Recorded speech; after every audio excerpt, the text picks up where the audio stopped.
আসসালামু আলাইকুম। আমি রায়হান আহমদ, সভাপতি প্রতিষ্ঠাতা বিশ্ব মানবাধিকার রক্ষা সংঘ। গত রমজানে ২০২৫ সালে আ মহান আল্লাহর বাণী এবং হজরত মুহাম্মদ সাল্লাল্লাহু আলাইহি ওয়াসাল্লামের বাণী রিলেটেড প্রায় ৩০-৪০টি বই নিয়ে আপনাদের সামনে আলোচনা করেছিলাম। আজকে আপনাদের সামনে আলোচনা করব মহান আল্লাহর বাণী, হজরত মুহাম্মদ সাল্লাল্লাহু আলাইহি ওয়াসাল্লামের বাণী, পবিত্র কোরআনের শানে নজুল।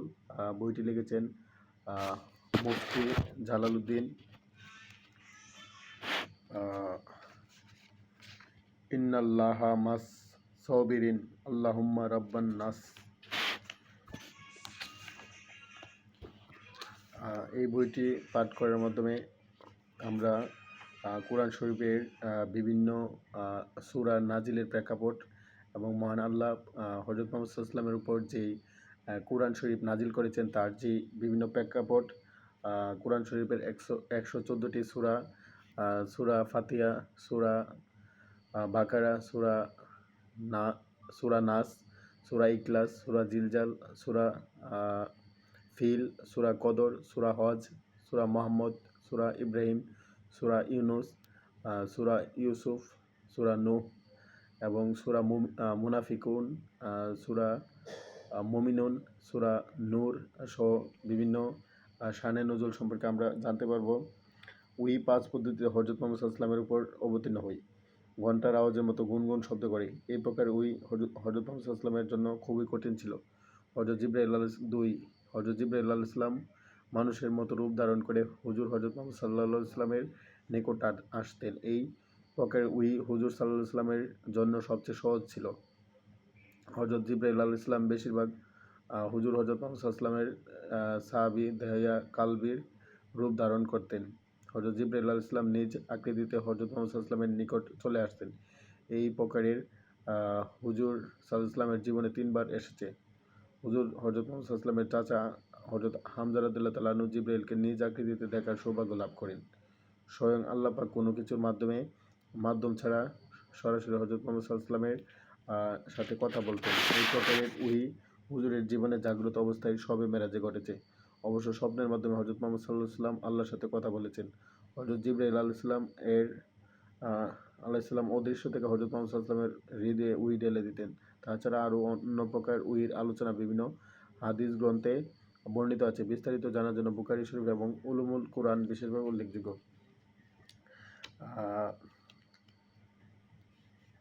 লাওহে মাহফুজে হযরত মুহাম্মদ সাল্লাল্লাহু আলাইহি ওয়াসাল্লামের উপর ওহী অবতীর্ণ হওয়ার পদ্ধতি। লাওহে মাহফুজ থেকে হযরত মুহাম্মদ সাল্লাল্লাহু আলাইহি ওয়াসাল্লামের উপর ওহী কীভাবে অবতীর্ণ হতে এ ব্যাপারে 4টি মতামত রয়েছে। 1. প্রথম মতটি অন্যান্য মতের তুলনায় বেশি প্রসিদ্ধ ও বিশুদ্ধ।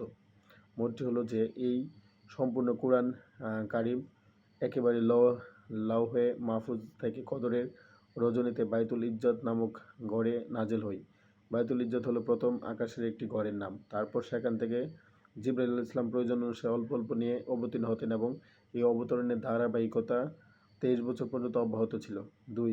লাওহে মাহফুজ থেকে কুরআনে কারীম 60 কিংবা 63 বছরের মধ্যে এভাবে নাজিল হয় যে কদরের রজনীতে কুরআনে কারীমের ওই পরিমাণ অংশ প্রথম আসমানে নিয়ে আসা হতো যে পরিমাণ অংশ 1 বছরের মধ্যে হযরত মুহাম্মদ সাল্লাল্লাহু আলাইহি ওয়াসাল্লামের উপর অবতীর্ণ করা হবে। 3. সম্পূর্ণ কুরআনে মাজিদ একত্রে লাওহে মাহফুজ থেকে অবতীর্ণ হয়। তা এভাবে যে পুরা কুরআনে কারীম একত্রে কুরআনের রক্ষণাবেক্ষণকারী ফেরেশতাদের হাতে অর্পণ করা হয়। তারপর তারা প্রয়োজন অনুসারে অল্প অল্প করে জিবরাইল আমিনের হাতে অর্পণ করেন, যা নিয়ে জিবরাইল আলাইহিস সালাম জিবরাইল দুনিয়াতে প্রেরণ করা হয়। 60 কিংবা 63 বছরের মধ্যে কুরআন কারীম লাওহে মাহফুজ থেকে অবতীর্ণ হয়, কিন্তু অবতরণের সূচনা কদরের রজনীতে হয়। কুরআন মাজিদ হযরত মুহাম্মদ সাল্লাল্লাহু আলাইহি ওয়াসাল্লামের উপর অবতীর্ণ হয় পবিত্র লাইলাতুল কদরের রজনীতে। লাইলাতুল কদরের রজনী একটি মহিমান্বিত রজনী। এই রজনী 1000 মাসের চেয়ে উত্তম, প্রায় 82-83 মাসের চেয়ে উত্তম। সকল প্রশংসা মহান রাব্বুল আলামিনের, যার অশেষ মেহেরবানিতে শানে নজুল কিতাবটি প্রকাশ করতে সক্ষম হয়েছি। দুরূদ ও সালাম আখিরি নবী হযরত মুহাম্মদ সাল্লাল্লাহু আলাইহি ওয়াসাল্লামের উপর ও তার সমস্ত সাহাবা কেরামের উপর। মহাগ্রন্থ আল কুরআন সর্বশ্রেষ্ঠ ও সর্বশেষ নবী হযরত মুহাম্মদ সাল্লাল্লাহু আলাইহি ওয়াসাল্লামের উপর মহাগ্রন্থ আল কুরআন নাজিল হয়। আল্লাহ পাক এই গ্রন্থকে কোরআন শরীফকে 23 বছর প্রয়োজন মোতাবেক অবতীর্ণ করেন। তার ভাষা, শব্দচয়ন, বাচনভঙ্গি অত্যন্ত তাৎপর্যপূর্ণ ও ইঙ্গিতময়। শানে নজুল হলো আল কোরআনের ব্যাখ্যা বিশ্লেষণ বোঝার গুরুত্বপূর্ণ কিতাব, যা না হলে তর্জমা তাফসীর করা দুষ্কর হয়ে পড়ে। যারা সবর করে এবং তাদের পালনকর্তার উপর ভরসা করে। আয়াত 59। যখন হিজরতের ব্যাপারে উৎসাহিত করে আয়াত নাজিল হয়, তখন মক্কার সকল মুসলমান হিজরত করার প্রস্তাব গ্রহণ করলো, কিন্তু মদিনায় রুজি রোজগারের উপকরণ না থাকে তারা চিন্তিত হয়ে পড়ল। তখন উক্ত আয়াত নাজিল হয়। এমন অনেক জন্তু আছে যারা তাদের খাদ্য সঞ্চিত রাখে না, আল্লাহ রিজিক দেন তাদেরকে এবং তোমাদেরকে। তিনি সর্বশ্রোতা সর্বজ্ঞ। আয়াত 60। শানে নজুল। হযরত ইবনে উমর রাদিয়াল্লাহু তাআলা আনহু বর্ণনা করেন, একদা আমি রাসূলুল্লাহ হযরত মুহাম্মদ সাল্লাল্লাহু আলাইহি ওয়াসাল্লামের সাথে শহরের বাইরে গেলাম। তিনি মদিনায় একটি বাগানে প্রবেশ করলেন এবং বেছে বেছে ভালো ভালো খেজুর খেতে লাগলেন। হযরত মুহাম্মদ সাল্লাল্লাহু আলাইহি ওয়াসাল্লাম আমাকে জিজ্ঞেস করলেন, হে ইবনে উমর, তুমি কেন খাচ্ছ না? তখন আমি বললাম, হুজুর, আমার খাবার চাহিদা নেই। তিনি বললেন, আমার প্রচণ্ড খিদে লেগেছে, আমি গত 4 দিন যাবৎ খাইনি এবং খাবারের মতো কিছু পাইনি, অথচ আমি চাইলে আল্লাহ পাক আমাকে কাইসার ও কিসরার মতো সুবিশাল বাদশাহী দিতেন। হে ইবনে উমর, যারা খাদ্যশস্য জমিয়ে রেখেও নিজেদের ভবিষ্যৎ সম্পর্কে চিন্তামগ্ন থাকে, তাদের ব্যাপারে তোমার ধারণা কি? হযরত ইবনে উমর রাদিয়াল্লাহু তাআলা আনহু বলেন, আল্লাহ পাকের কসম, আমি ওই বাগানে থাকতেই রাসূল হযরত মুহাম্মদ সাল্লাল্লাহু আলাইহি ওয়াসাল্লামের উপর অত্র আয়াত নাজিল হয়। ওই নাজিল হওয়ার পর তিনি ইরশাদ করেন যে, আমাকে ধন সম্পদ জমা করার অনুমতি দেয়া হয়নি। আমি আমার প্রবৃত্তির চাহিদা পূরণ করব না। আমি টাকা পয়সাও জমা করব না। আজকের দিন চলে গেলে আগামীকালও চলবে, সে পরিমাণ খাদ্যও আমি সঞ্চিত করব না। তারা কি দেখে না যে আমি একে নিরাপদ আশ্রয়স্থল করেছি, অথচ এর চতুর্পার্শ্বে যারা আছে তাদের উপর আক্রমণ করা হয়? তবে কি তারা মিথ্যায় বিশ্বাস করবে এবং আল্লাহর নিয়ামত অস্বীকার করবে? আয়াত 67। শানে নজুল। মুশরিকরা ঈমান না আনার এক অজুহাত এই পেশ করল যে, তারা রাসূল হযরত মুহাম্মদ সাল্লাল্লাহু আলাইহি ওয়াসাল্লামের আনিত ধর্মকে সত্য ও সঠিক বলে বিশ্বাস করে, কিন্তু ইসলাম গ্রহণ করার মধ্যে তাদের প্রাণনাশের আশঙ্কা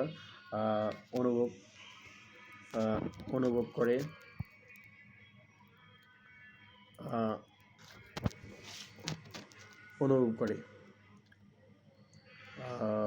কিন্তু অনুভব করে তারা মুসলমান হয়ে গেলে অবশিষ্ট আরব তাদেরকে দেশ থেকে উচ্ছেদ করবে এবং প্রাণে বধ করবে। এর জবাবে আল্লাহ তাআলা বলেন, তাদের এই অজুহাত ও অন্তঃসার শূন্য হবে। আল্লাহ তাআলা বাইতুল্লাহর কারণে মক্কাবাসীদের এমন মাহাত্ম্য দান করেছেন যা পৃথিবীর কোনো স্থানের অধিবাসীর ভাগ্যে জুটেনি। আল্লাহ বলেন, আমি সমগ্র মক্কাবাসীকে হারাম তথা আশ্রয়স্থল করে দিয়েছি।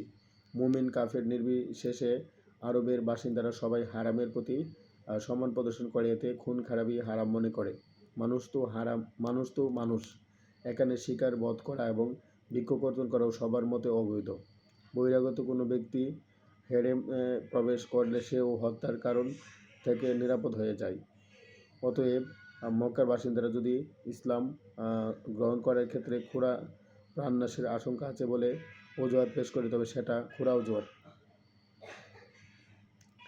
যারা আমার পথে সাধনায় আত্মনিয়োগ করে, আমি অবশ্যই তাদেরকে আমার পথে পরিচালিত করব। নিশ্চয়ই আল্লাহ সৎকর্মপরায়ণদের সাথে আছেন। আয়াত 59। শানে নজুল। অত্র সূরার প্রথম আয়াতখানি যখন অবতীর্ণ হয়, তখন মক্কার অবশিষ্ট মুসলিমগণ ও হিজরত করার ইচ্ছা করে, কিন্তু কিছু কিছু সংখ্যক মুশরিক তাদেরকে হিজরত করতে বাধা দেয়। অতঃপর তারা জোরপূর্বক হিজরত করতে যে মুশরিকদের সাথে যুদ্ধ সংঘটিত হয়, তাতে কিছু সংখ্যক কাফির মারা যায় এবং কিছু সংখ্যক মুসলমান শহীদ হয়। যাতে তারা ছিলেন, তারা মদিনায় উপস্থিত। এই পরিপ্রেক্ষিতে উক্ত আয়াত নাজিল হয়। শানে নজুল গ্রন্থটির মাধ্যমে আমরা হযরত মুহাম্মদ সাল্লাল্লাহু আলাইহি ওয়াসাল্লামের উপর যে কুরআন নাজিল হয়েছে তার বিভিন্ন প্রেক্ষাপট, কাহিনী এবং তার যে মর্ম বাণী তা জানতে পারব। আপনার পালনকর্তা যা সৃষ্টি করেন এবং যাকে ইচ্ছা পছন্দ করেন। আয়াত 68।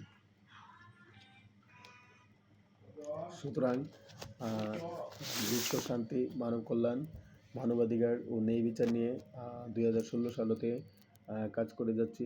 আমার একটি স্বপ্ন সারা বিশ্বের সকল জীব, প্রাণী ও মানুষের মুক্তি নিশ্চিত করা। সেই ধারাবাহিকতায় বিশ্ব শান্তি, মানব কল্যাণ, মানবাধিকার ও ন্যায় বিচারের বাণী প্রচার করব ইনশাল্লাহ।